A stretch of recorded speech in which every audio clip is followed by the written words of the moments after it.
are coming in here. Welcome, everyone. We have folks dripping in here. Welcome. Good morning, good afternoon, good evening, whatever time it may be from where you are tuning in. Thank you for joining us today for our webinar, Mission, Vision, and Values. What's the difference and which comes first? My name is Emily Sandilands. I am the community builder here at Zingerman. I'm going to be your host today, and I'm thrilled to be here alongside my coworker, Elnian Gilbert. Hi, Elnian. Good morning. Elnian is one of our fabulous trainers here at Zingerman. We do have another Zingerman person here behind the scenes. Mara Ferguson, our keynote liaison, is monitoring the chat and the Q&A with me today. We are coming to you live from all over Ann Arbor, Michigan. We would love to hear where you're tuning in from, so feel free to send along your location there in the chat and do a little roll call of sorts. Okay, we've got folks from Ohio, Michigan, Massachusetts. There we go. Welcome, everyone. Oh, fantastic. Thank you for being here with us today. We are going to be presenting for about 45 minutes to 50 minutes. We'll kind of see where the day takes us. We will leave time at the end of the presentation today for Q&A. If you have any questions, feel free to drop them in the Q&A box at the bottom of your Zoom screen there. We're going to try to get to as many of those as we can today during the Q&A. Should we not get to your question, not to worry, we will get back to you with answers here in the days to come. We are recording the webinar today. That is a question we get often. And so we will be sending out the recording and the slides to you in the days to come. So be sure to look out for those in your inboxes. They will also live in perpetuity on Zingerman's website. So be sure to look out for it there as well. And I think that's it as far as housekeeping goes, Ellie, and I'm going to turn it over to you. All right, great. Thank you very much, Emily. Thank you everyone for being with us. I saw we've got folks from really a lot of different time zones, including New Zealand. Thank you very much for joining us, our long distance guests. I am excited to be here talking about this with you. So my name is Elnie and I'm a trainer at Zingerman. I have a business degree, and none of what we're going to talk about today were things that we talked about when I was in school, at least not that I remember. I mean, given it was over 20 years ago.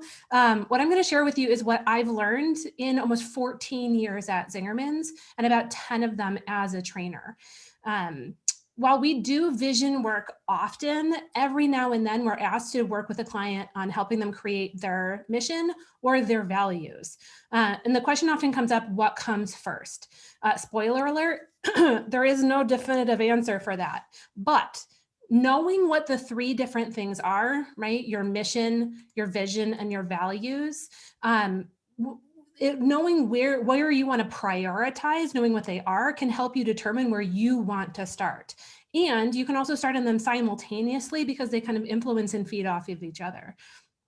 And I just want to be clear, what I'm going to share with you is how we at Zingermans organizationally define these terms, knowing full well it can be different than what's taught in business school or how they're defined for other companies. What really matters here is how you define them and how you use them in your own organization. So we're going to start out by focusing on the mission first. So this is where Zingerman started with this work, working with an organizational consultant named Stash Kazmierski, who facilitated the process. And if Stash's name sounds familiar, it might be because he spent 13 years at Zingerman as a managing partner. I had the great pleasure to work with Stash for many years, and had the opportunity to learn with him and from him, leading mission creation work as well as values. And of course, vision, we did a lot more of that. To be clear, at the time when Zingermans created our mission statement, it was about 10 years into Zingerman's organizational life, and that the whole, or not everyone in the whole organization was super enthusiastic about doing this work or thought it was really valuable. After all, they'd done just fine for the first 10 years of life without a mission statement. In fact, some of that disbelief or skepticism started at the top. So this is a statement from Ari Weinsweg. He, is one of our founding partners. He said this many times, sometimes using more colorful language, that he thought that mission statements essentially weren't worth the paper that they were printed on in most organizations.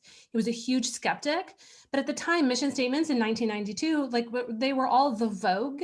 And so they got to group together to start working on one. And in reality, they worked on both the values and the mission, the core values or guiding principles at the same time. So this is how Ari's attitudes have changed. Right? So years later, he's happy to admit he was dead wrong about the project. By the time they finished, they'd had about 70 or 80 out of a total of 100 involved in the mission and values creation. They came up with a mission statement and guiding principles that we still use today.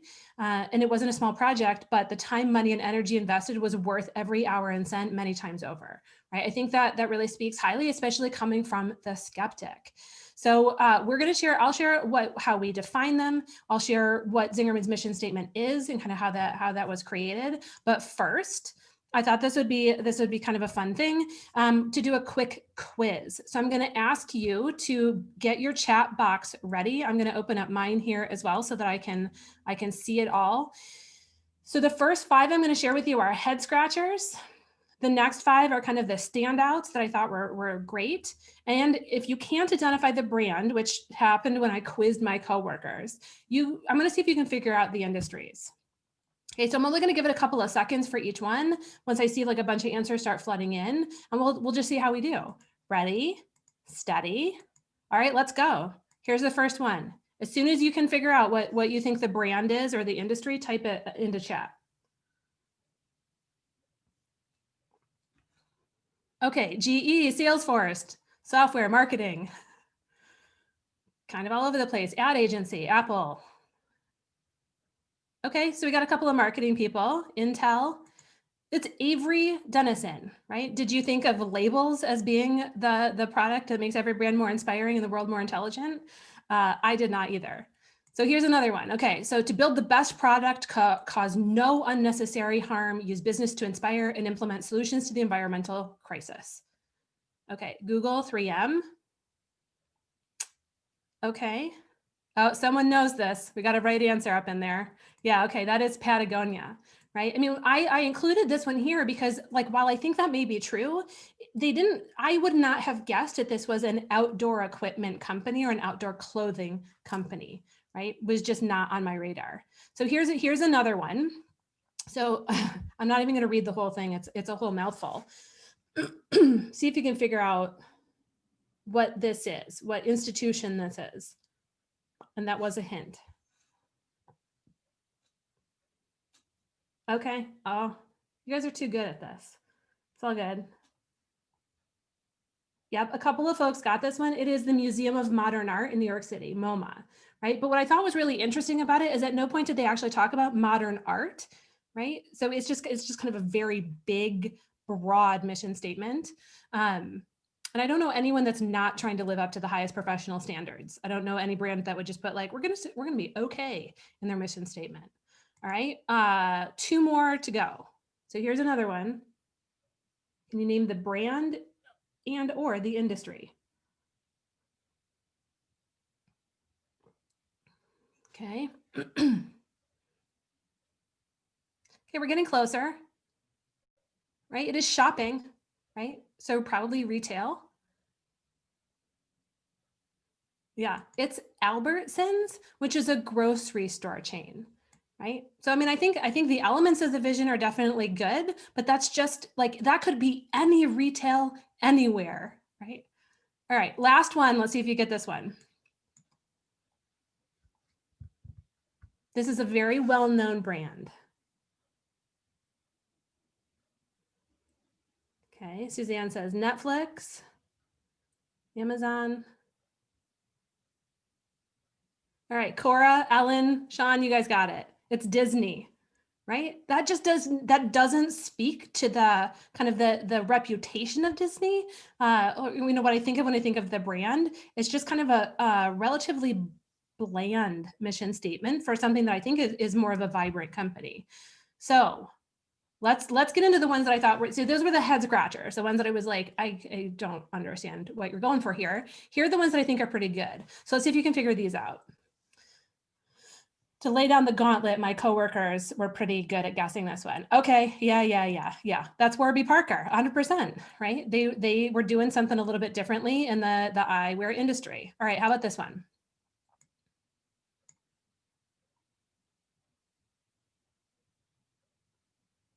What do you think? Oh gosh, you guys are so good at this. All right, boom, it's the Red Cross. Excellent.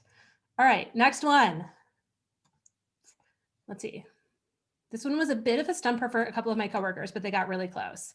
Yeah, right. So Venmo, yeah, Square. Nope, it is PayPal. Many people got this right. Yep. All right, two more. Let's see, what do you think about this one? LinkedIn. Oh God, I just said it. Whoops, sorry. Yeah, it is LinkedIn. Yeah. I mean, but when you read it and you know the brand, you're like, yeah, okay, that makes sense. All right, last one, and I'm not going to say it this time. Yeah. You all got it. You got it. It is Nike, right? I hope that was as much fun for you as it was for me. I put this together and then, quizzed a couple of my coworkers just to see, how that would go for this webinar. What I like about this is that you can see a big variation in the different mission statements, but these best ones are identifiable and they speak to kind of what the heart of what the organization is.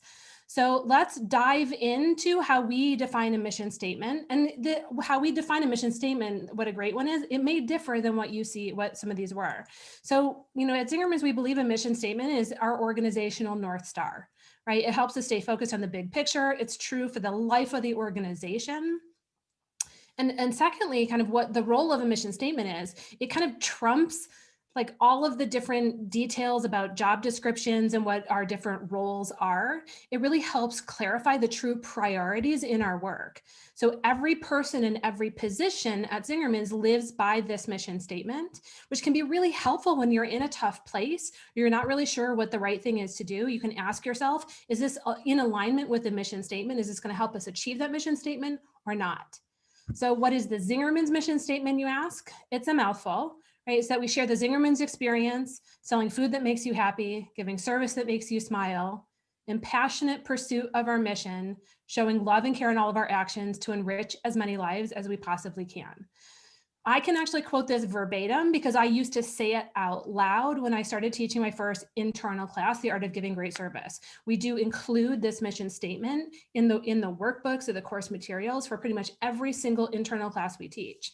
And what I can tell you is that not everyone at Zingerman's could quote the whole thing verbatim, but what every person knows is that first line, right? That is their job. Do we share the Zingerman's experience? Like regardless of your position or your length of tenure, that is what you're expected to do day in and day out in your job, right? One of the great things about it is that sharing the Zingerman's experience, how we carry that out is necessarily going to be very different, right? But it kind of gets rid of that whole not my job element, right? When you think about things, it's like, okay, is this going to ultimately help deliver on the Zingerman's experience? Maybe I'm not doing it directly, but if I'm making the food that makes people happy, right? That work, that downstream work can't happen if I'm not doing my portion to help deliver on this big mission statement. So how did we get here? Stash led the group through answering 4 questions. So the first question is, who are you? So who makes up the people who work in the organization or the company, right? It's okay to use broad strokes here and to think about the different groups that this encompasses. For example, if you're an artisan company, maybe you reference that. But what we don't want to do is be exclusionary here, right? So if you're a company of artisans, but you're still going to have people like HR and accounting who help you achieve the greater mission of the organization. So you don't want to kind of leave them out. The next one is, what do you do? Right? You don't need to list every single thing. You can use broad strokes, right? But to Kat's point, like when you saw the Disney mission statement, it didn't talk about delighting or entertaining, right? They talked about being an entertainment company, but they didn't talk about kind of the fundamental work that Disney was based on. I mean, when someone reads your mission statement without your company name or like your department name being in there, you want them to have a pretty good idea of what it is that you do. So this is where I think a lot of those mission examples that I shared with you were kind of struggling with. Like, if I didn't know, I wouldn't have guessed Patagonia for that mission statement. I could have probably, I don't even know that I could have guessed the industry with that one specifically, right? The third question is, why do you do it? Right. I mean, and yes, most businesses are in business to make money, but we also have a lot of other reasons for doing the work that we do. And other organizations beyond just business have mission statements too. So this is where some of those, also those early examples got into trouble. They were too big, too grandiose, right? And weren't necessarily talking about the actual, like, what the purpose is of the work that they do. And then the last question is, who do you do it for? So again, we want to be specific, but not too specific, right? Like in one of those, they had stakeholders, right? It isn't something necessarily that a brand new employee is going to read and be like, oh yeah, that it describes me. I'm 100% a stakeholder, right? In that case, what they're talking about are the people that actually own shares in the company and an expected return on investment. But that excludes a lot of other people who are having an experience and contributing to the carrying out of that mission statement. Right? Just kind of a word to the wise is to keep your organizational flavor in there. So you saw love and care, right, in the Zingerman's mission, because that speaks to our company ethos and our culture. It wouldn't be authentic in every mission statement, but it's true for us, right? So how do the 4 questions apply to the Zingerman's mission statement?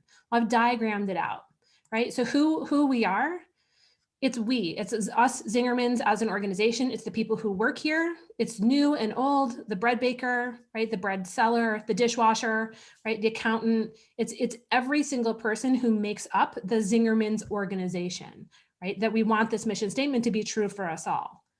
So then what do we do?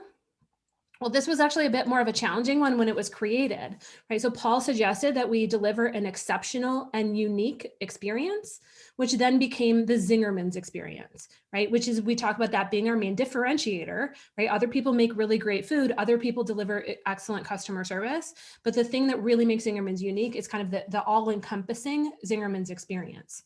And so then the 2 other ones that were highlighted is food and service, right? Because those are really fundamentally what we do at Zingerman's. So who are we doing it for? You, for our guests, for ourselves, for our community, for the folks who make the great foods that we work with or that we sell. We wanted the kind of the reader or the viewer to be able to picture themselves in here, either as Zingerman's or as the recipient. And then why do we do it? I mean, ultimately, right, we want people to be better off for an interaction with Zingermans than they were when they started. That's true with employees. We want them to learn and grow and develop as people while they're working with us. We want our customers to walk away feeling enriched and happy with that interaction, right? And because, I mean, it's ultimately an enjoyable way for us to make a living. And I'm not saying that Zingerman's mission statement is perfect, right? But it's worked for us pretty close to 30 years now. And this mission has only changed one time in the history of the company, because originally the statement read love and caring, and the grammarians among the group just ultimately couldn't take it anymore. And we needed to shift it so that it was grammatically correct, reading our mission statement. Other than that, right, if the mission serves as your North Star, it typically wouldn't change unless the answer to one of those questions changes, right? And I would say, like, and it is, like, if it changes for a period of time right now, a lot of our businesses have shifted into doing something a little bit different. But if the fundamental work that you do will remain the same past these times, you wouldn't change your mission statement for the short term, right? The intention is that it stays the same. And what I love about the mission statement too is that we keep focusing on it all the time in every single interaction. We're essentially never done trying to achieve this mission statement. So before we move on to the next one, which is going to be for the vision, I wanted to see if there were any questions I could answer for folks. Go ahead, you can put them in the chat or the Q&A.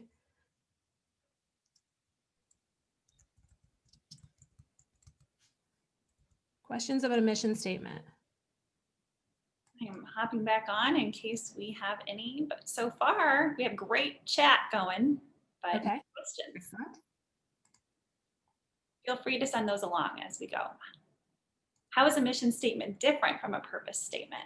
Okay, so I I mean, so again, what we're sharing with you are kind of our definitions of what these things are. I think the purpose statement for us would be very similar to what the mission statement is, right? I mean, I think a lot of companies, like, again, this language has shifted over time. And if you read like business stuff, you definitely know that these different like definitions have shifted or gained popularity. But I'm not exactly sure what you mean when you say a purpose statement, but I have to believe that it would be in alignment with that mission statement, right? It's kind of answering that, like, what do you do question.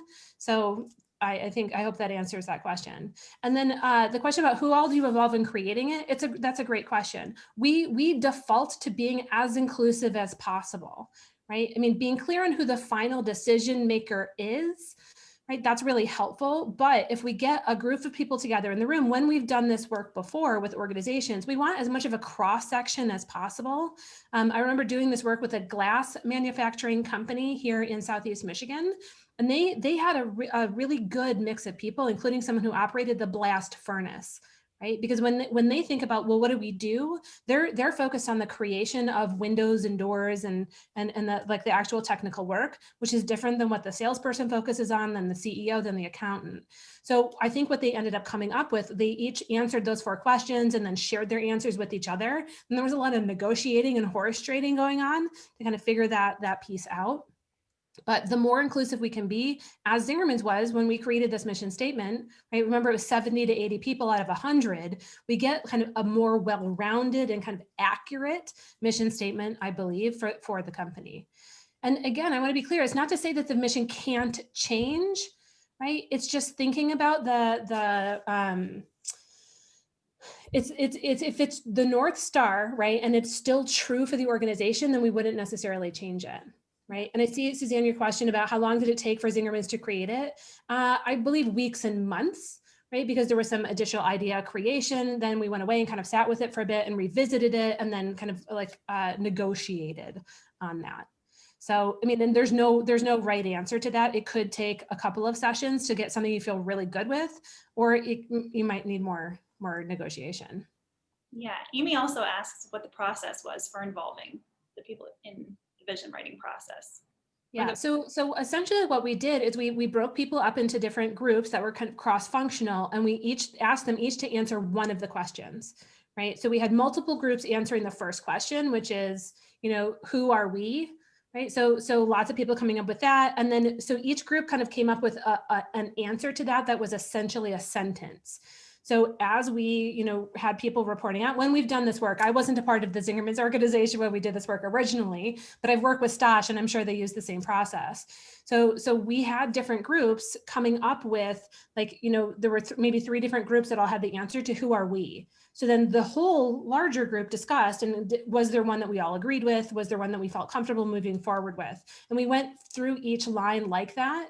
And then at the end, you bring those 4 together, and that essentially is a first draft of your mission statement, right? Then we always suggest that you kind of, you let it sit for a minute and revisit it once you've had a little bit of time, to kind of revisit it and look at it with fresh eyes. So I also see the question Sadie too, which is, does it guide all of our mission statements? Yes, all of the Zingermans businesses use this same mission statement. Now, some of them might have another mission statement that speaks more directly to the actual, like, to their own part of the Zingermans organization, like the bakehouse. But Zingtrain does not have a separate mission statement other than this mission statement. It's true for all of the different businesses. Yeah, Nate wants to know, is there a separate definition for the Zingermans experience there at the top of our mission statement? I mean, I don't think so. No, it's essentially, we talk about, it's the food, it's the people, it's the learning, it's the tea, it's the education, it's everything that goes into delivering a great experience for each customer, which is going to be very different and is very all encompassing.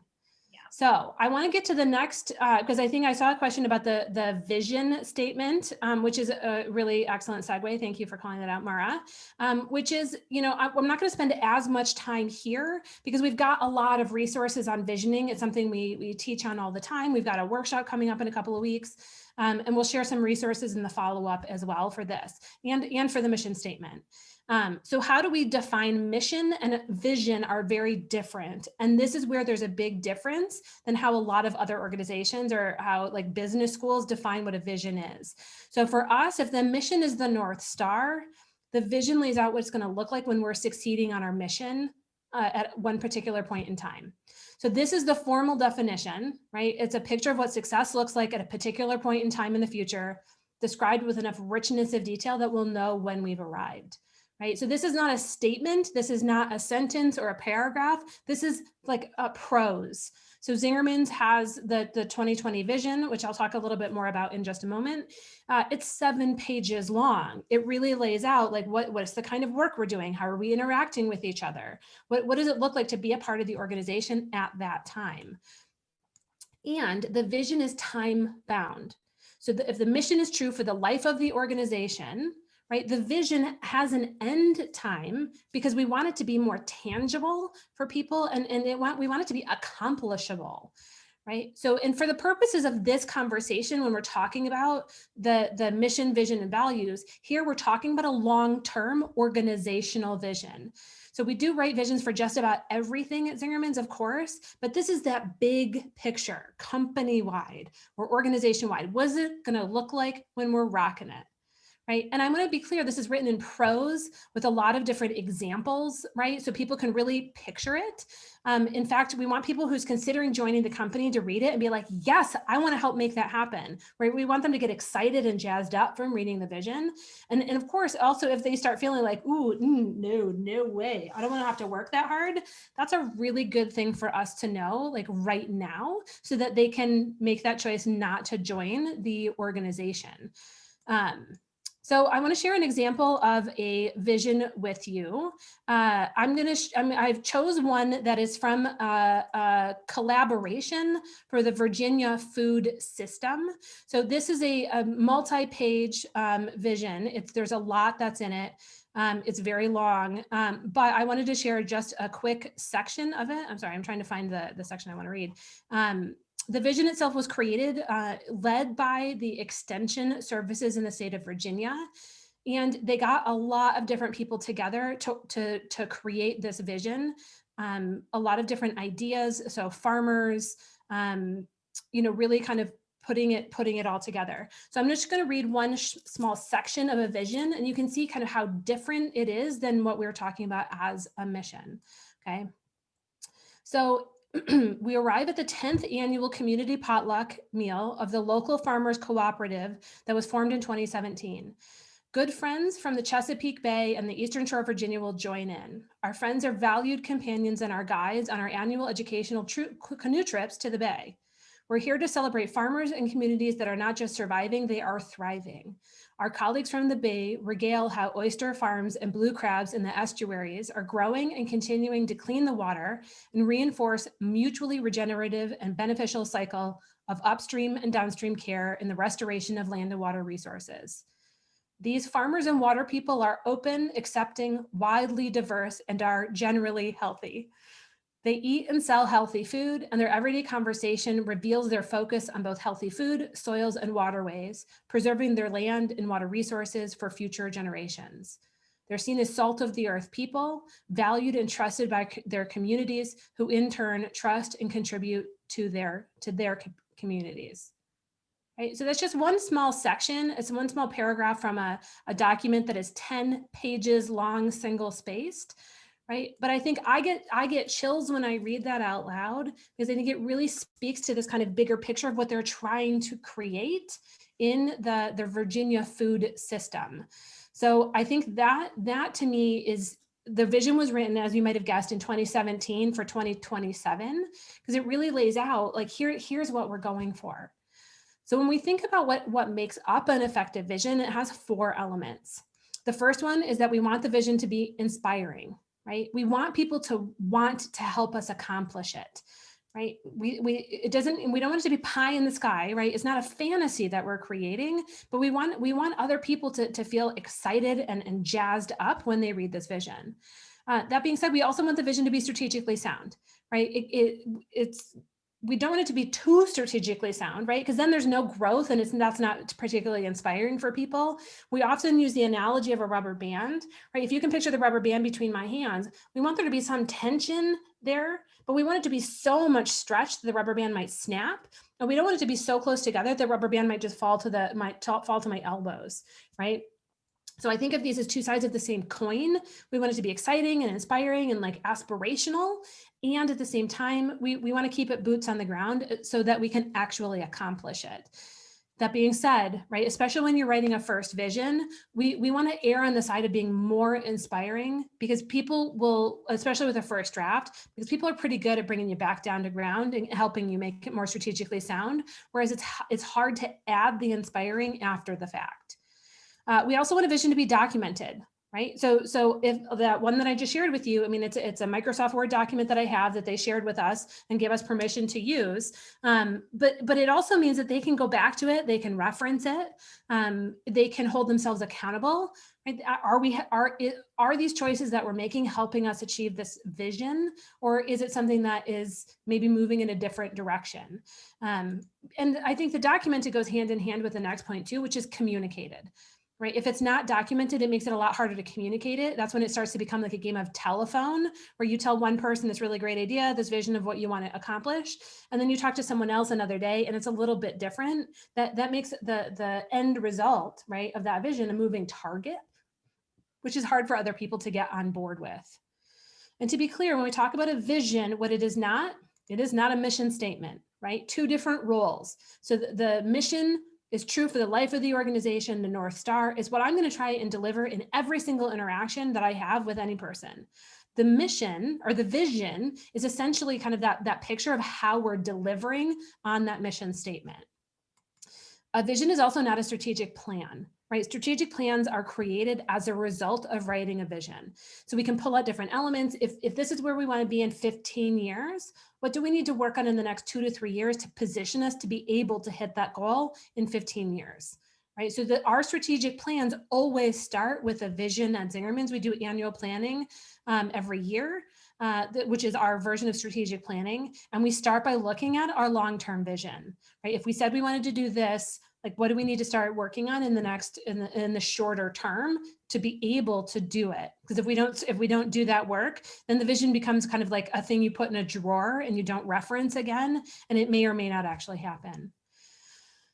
A vision is also not something you hire a consultant to write it for you, right? I mean, that's true with a mission, that's true with values as well. I mean, if I were to write any one business's mission or vision, I mean, I have a lot of experience writing visions, right? So it might be great, but it also probably is not going to reflect your culture. It's not going to actually reflect your aspirations or your goals. It needs to come from within. It needs to have that heart and soul from the organization that it is creating. And, much like the mission, when I said we want it to be as inclusive as possible, especially a long-term organizational vision, it's not just for the people at the top of the organization. And I mean that both in terms of creation of a long-term vision and also the creation, like the use of visions all around. Often when people come to our 2-day visioning seminar in Ann Arbor, when we're having them, they will write a vision for their company. And that's really the starting point. So they may go back and then share that vision with some key people. They may share it with their entire company, but almost always they're getting a lot of feedback. They're getting input, which will help shape that vision so that it becomes a community vision or a shared vision. It's not just the vision from one individual of what the company is going to be. I think visions are the most meaningful when we get as much like input and value from other people in the process. So I want to talk, I gave you, there was an example vision. So Zingerman's vision through the years, a vision is time bound, it will end. So here you can see some of the hallmarks of our founder, Ari and Paul's original vision of Zingerman's. Although it wasn't written in exactly the same format we're talking about here, right? It reflects a lot though of what you see in the mission. And when we talk about values in just a moment, you're going to see that shining through as well. So our next long-term vision, and this was the first one that was done kind of in the process that I've talked about in the style and format, working with Stash, was from 1994 going out to 2009. right? This is where we first introduced the idea of the community of businesses, that unique model of growth, where we wouldn't have any replication of an individual business. Instead, we would have unique businesses creating a community, buying and selling from each other, and kind of acting in concert, even though we are legally different businesses. So you can see this was 15 years. In part, it was 15 years because they like a play on words. So it was 4,000 or 2009, a food odyssey, right? I love that. So I thought that was really great. Next, in 2007, the next long-term vision was finalized, right? So this one was a little bit shorter term. The process was started in 2006. Right. And we didn't wait until the end of 2009 to finish the vision, in part because we had accomplished what we set out to do in the 2009 vision. Right. There was no need to wait to write a new vision until the actual end. You can start a new vision when it feels like the right time, and like when it has been significantly completed. When I started at Zingermans in 2006, it was October, and even then, as a temporary seasonal employee, I was asked to give my input on the vision. And I really never expected to be a part of the organization to see it come to fruition, right? But I did find it exciting. I did want to be a part of the organization that helped deliver on the 2020 vision. Also, the symbology, like 2020 vision, yeah, we couldn't pass that up. There's a lot of our imagery. And then the next vision, so that it will be finalized this year in 2020. It was actually started in 2018, I believe, at the partner level, and then has been kind of expanding outwards. You'll see that was kind of the right time for us because the deli is going to turn 50 in 2032. And that will be a point where the organization has transitioned beyond our two founding partners. So it kind of lays out what does Zingermans look like when Ari and Paul aren't a part of the day-to-day. We're going to send you an example of the 2020 vision. The 2032, we're still in the process of rolling out within our own organization. Something that happened this year kind of threw a major monkey wrench into that. I'm sure you can imagine what that is. So we're going to transition into values next, and you will see some of the themes here from Zingerman's visions over the years emerge in our values. But before I move on, I just want to see, are there any questions? I'm back. There are a few questions. Great. Mel wants to know how often a vision should be updated. I mean, I think so. We don't typically update a vision. We start over. We start with a new one, right? And so when you think about like the 1994 to 2007 or 2009, we started working on the next long-term vision in 2006 because that was the point at which we could see we're going to accomplish this well before the year 2009, like 3 years before, 4 years before, or like 2 or 3 years before. So we didn't update the vision. You start fresh. Yep, absolutely. We have another question here. Can you speak to the benefit of communicating mission, vision, and values externally, or are pieces better left for internal use only?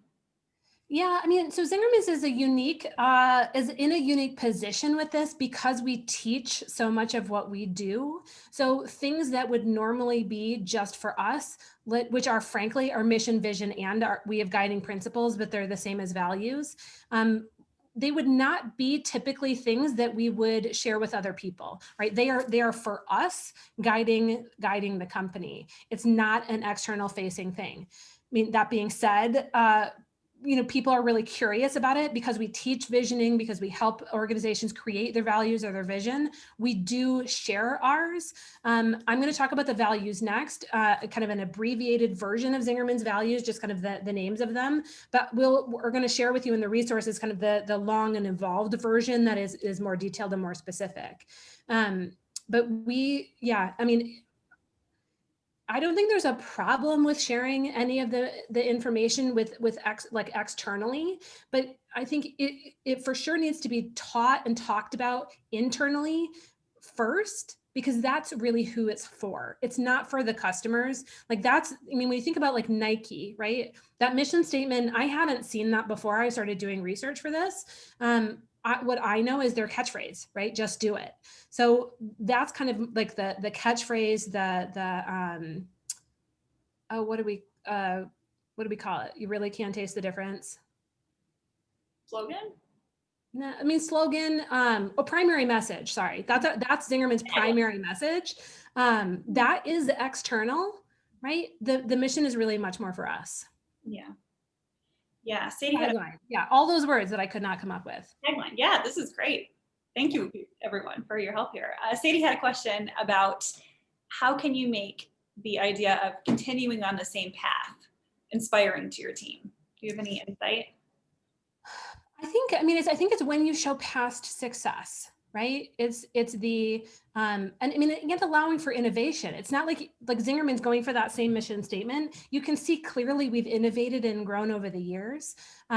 If what's in the vision, and this is something that I found when I've started working with businesses who we help them write their first long-term vision of success, right? They accomplished it in 3 or 4 years. So then we're working with them again to help them write their next long-term vision of success. It is harder to write it the second or third or fourth time, right? Because you put more hopes and dreams into that first one. And then sometimes it can be hard. A vision is not particularly inspiring to keep doing the same stuff, guys, right? But even if that's exactly the right thing. So we focus on then more incremental improvement. So how are we going to continue to innovate for food? How are we going to continue to innovate for service? It's a challenge for us too. That's why the process of writing the 2032 vision still isn't fully complete and has taken longer than any of the other processes, right? Because we got more opinions, we got more input, and it's we keep raising the bar on what great is. So I don't have an answer explicitly, that it is just really hard. Yeah. Absolutely. Kat appreciates that question, Sadie. So thank you for that. So that's it as far as questions go. Okay, great. Then let's roll on into our values, kind of the third piece of the puzzle. And I just want to say too, I've already mentioned this, but we use the terms core values and guiding principles relatively interchangeable, right? For us, they serve the same purpose. So this is how we view the guiding principle at Zingermans. It's the embodiment of that mission statement in action every single day, right? So they relate to how we deliver on the mission statement. So how are we giving great service? How are we selling great food? How are we showing love and care in all of our actions, and to who? So in reality, they're at the core of everything that we do. And because this is not as clear cut as our definitions for mission or vision, I'm also including an explanation that I really like, which came from the Harvard Business Review, right? Which is defining core values as deeply ingrained principles that guide all of a company's actions, right? Serving as its cultural cornerstones. So this is very much in alignment with our definition. We just use different words and more of them to say the same thing. So here are Zingerman's 8 guiding principles. The exclamation points are a real thing. That's a real part of our guiding principles, which I think does say something about us as an organization. I debated taking them out because it just looks a little overly enthusiastic on a slide, but man, that's just who we are, right? We are an exclamation point using company. And what I think is interesting here, while the guiding principles are taught explicitly in a class called Welcome to the ZCOB, right, or Zingerman's Community of Businesses, that is always taught by Ari or Paul, they're not taught in every single class like the mission statement is. They're not used every year, when we're doing our annual planning, and they're just not talked about as much as our mission and values. In part because I think it's because they're so baked in to the way that we work, the way that we interact with each other, the way that we operate, right? And because you can see our 3 bottom lines are reflected here, right? So Zingerman says 3 bottom lines: it's great food, great service, and great finance. Right? So great finance, solid profits, same idea. You can see our mission reflected here too, right? You've got the great food. So that's, a great place to shop and eat. You can see our service show up here too. Again, a great place to shop and eat, a great place to work. You can just see so many different elements of the 2 documents we've already talked about that are, they really all 3 very much go hand in hand. And you can see elements of our vision here too. So, and I think this is really where we start to see all 3 working together explicitly. So the values often show up, or guiding principles show up as headers in our long-term vision, especially in a new or first time long-term vision, right? So if being an active part of our community is one of our guiding principles, we might have a section in our vision that talks about what does that look like when it's going really well? What are we aiming for? I mean, for us, the active part of our community, what the header, which we're going to send to you on the 2020 vision, talks about the idea of terroir, which is a wine term, right? It's about kind of the idea of the soil and the nutrients are very specific to place. And so we feel that strongly about Ann Arbor, and that the more our roots are firmly rooted in this community, the more we put back into the soil, the more that we and others around us are going to benefit from that. So that has to do with the decision to stay. Like we're not going to franchise. We're not going to open other places. We're going to stay firmly rooted in this community. And that explanation, I think, is really helpful for people who don't understand why we would choose to do that, right? And I will say there's more. I mentioned there's more that goes with these 8 statements. We're going to share the full version in the follow-up. But before we tie it all together, I wanted to show some examples of values that I came across and liked. Right, so here's one example from the Habitat for Humanity. And what I liked about this is that, they gave it a bit more context with the values rather than it being a list. I mean, to be clear, at Zingermans, I'm showing it to you as a list. When we teach it or when we have it in materials, we share more information right from the very beginning. But I just thought this was a good a representation, and what I know about Habitat for Humanity, I believe these are true core values. Then here's another example. I, of course, can't speak to whether or not these values are lived at Starbucks, and I don't know when they were written or last updated. But one of the things that I like about both of these examples is it goes beyond it. A lot of the examples that are out there are single word lists, right? That I think that leaves too much room for interpretation. And it's hard to know whether or not I'm really living those values in the day-to-day. Living with your values can be a challenge, right? We have a famous quote from Paul, which is, your principles aren't really your principles until they cost you money. Paul has said this many times. I mean, it's that, like, push comes to shove, right? It might be easier or cheaper to do something else, but if we really want to be a great place to shop and eat, like, then we're probably gonna make different choices. If we want to be a great place to work or a place to learn, right? I mean, one of the things that people often ask us, especially when we teach training, is how much money we spend on general orientation. Well, for us, part of living our values is really being a great place to learn. And so we don't necessarily monetize it. It is just the way that we work and the way that we choose to operate, right? And that if we want to make different choices, then we're not living up to our principles. Often the values reflect the character of the founder or founders of a company, and they kind of serve as a way of keeping people on that path once the founder isn't a part of the day-to-day operations or no longer active in the company. And I would caution you about a couple of other kinds of values that organizations can create. And again, a full credit to the Harvard Business Review. We'll send this article with you in the follow-up. But when people are creating core values, they can often come up with aspirational values, right? So the kind of thing that the company, like, they need or they want, but they're not actually doing. And so the article that I read from the Harvard Business Review talked about, the author was speaking to a CEO, and he said, "What are your core values?" And the guy said, "Oh, a sense of urgency." And so the author kind of questioned him to say, like, okay, is that, like, are people actually actively acting like that? And kind of gave him an example. And the CEO was like, "Oh no, but we need them to act with, like, they're totally lazy and compliant. We need them to act with a sense of urgency." Okay, well, then that's not actually a core value. That's an aspirational value. And it doesn't really speak truly to who you are as a company. There's also permission to play values, which simply reflect minimal behavioral and societal standards required of any employee, right? And I think when I see lists of values that have integrity on them, I mean, I got to tell you, any company that isn't looking for integrity in its employees, right? I mean, I think that's a bare minimum. We want people to act, or, like, ethically, right? I mean, even giant companies that have ultimately acted, like, out of step with their values will have something like integrity, but it doesn't have any meaning if there isn't kind of more heart behind it. And then there's other kind of, the last kind of values is accidental values, which arise spontaneously without being cultivated, and they can take hold over time. So this is usually reflecting the common interests or personalities of the employees. So this can be good, right? When it isn't an explicit value, but there's a movement towards more diversity and inclusion, diversity of people, but also ideas, openness to change, willingness to learn. It can also be not a good thing, right? When there becomes kind of like an us and them, if there's been a change in kind of generational leadership in an organization.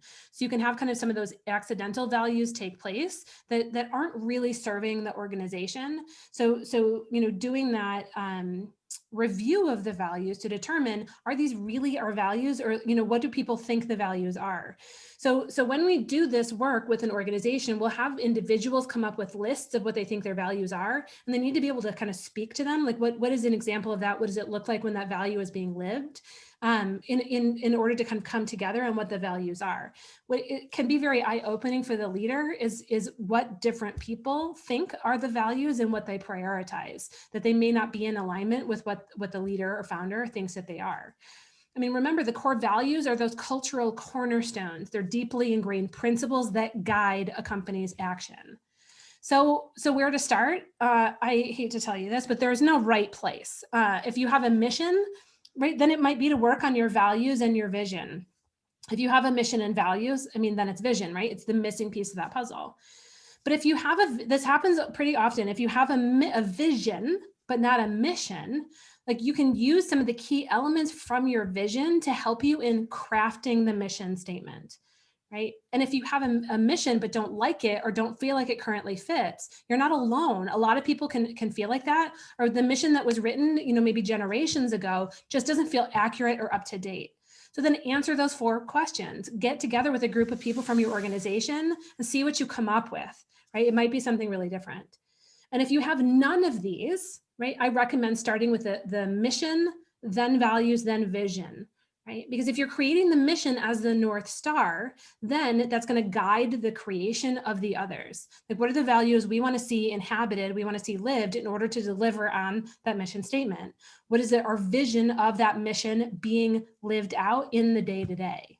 Right. So in reality, I think you can see how all 3 of these different tools fit together at Zingermans. They're feeding off of influencing each other. So, and what this creates is your culture. So it's the embodiment of the mission, the living of the values, and then the accomplishment of the vision of success. So I'm going to see, are there more questions? Happy to answer if I can. There are indeed more questions. We have a couple here. I did notice, Monica, that your hand is raised. If you could just let us know in the chat if you have a question, and I can pass the, oh, it's not raised anymore. Okay. I could pass the mic your way. Okay, we've got a couple of questions. Amy wants to know, do you ever feel like the guiding principles conflict with each other? So back when you had on the screen our guiding principles, for example, great food quality versus great finance.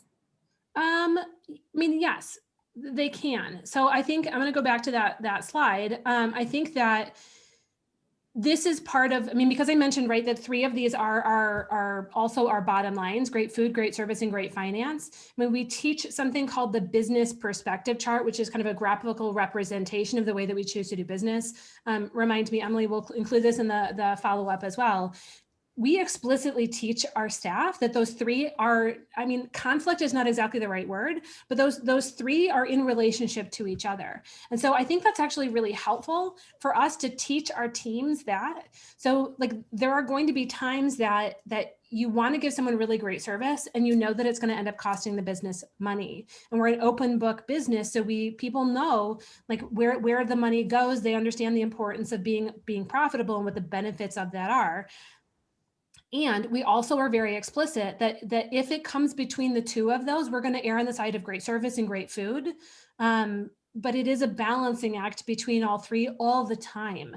So what we don't want is people thinking that short-sightedly. We want to teach them to understand, to think about the long-term impact. Like, it is much more expensive to get a new customer than it is to keep an existing one. So we want to make it right in that moment. We want to give them amazing customer service. And then that's where the documentation comes into play, so that we can learn from that mistake, or we can learn from that experience. Like, it's going to cost us money now, but it may save us a lot of money in the long run. And if they are not sure what the right thing is to do, that's what managers and leaders are for, right? We encourage getting help. It's a position of strength, not weakness. So I think, like, yes, they could potentially be in conflict, but what I think makes a difference is when you own it and you can talk about it with the employees and help them understand how you want them to prioritize in that moment, and to get help if they don't feel like they know what the right next step is. Right. So would you say that our values are in priority order? No. Okay. Nope. I think they're in random order, more or less. Okay, great. Great. Thank you, Pete, for that question. Okay, John wants to know if you can identify any other businesses in different locations that are similar to the Zingerman's community businesses. Do we ever monitor how our model is spreading to other places? Is that a part of the way we track success with these? It isn't a mod. I mean, we do know of other people that have created community of businesses, kind of thinking like, and how they do it is different, but each one. There's one, the Naha Aloha Akolu in Hawaii is one. Jeff Meese and his community of businesses in Bloomington, Indiana is another one. But we don't view them creating a community of businesses as a measure of our success. It's more the fact that we've created a community of businesses and it works for us, that we can buy and sell from each other and that we support each other. Like, that's been particularly important right now, is we have one business that has just been going gangbusters and doing amazing in these times. And it helps offset, right, and kind of balance the scales on a big organizational level for the rest of the other, there's two businesses that are profitable this year and the rest are not. So there's some balance there because we operate as this community of businesses. Now, that doesn't mean that the business that is doing really well, that they're going to like give money to the other businesses, but there's a bit more of a cushion and a feeling of support than there would have been if we were all on our own. Yeah, absolutely. I would agree with that for sure.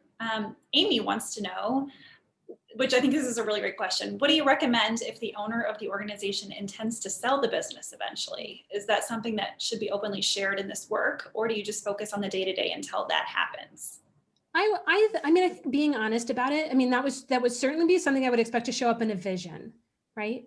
That, I mean, and so that vision of success might include, like, that so-and-so has stepped down as managing partner. We have other owners of the business, and we're continuing to operate in the great, ethical, like, amazing way that we want to. That, like, I mean, and you can put in, we write visions for change all the time. So you can put like that we thought the change was going to be really hard, but man, we were better at it than we thought we might be.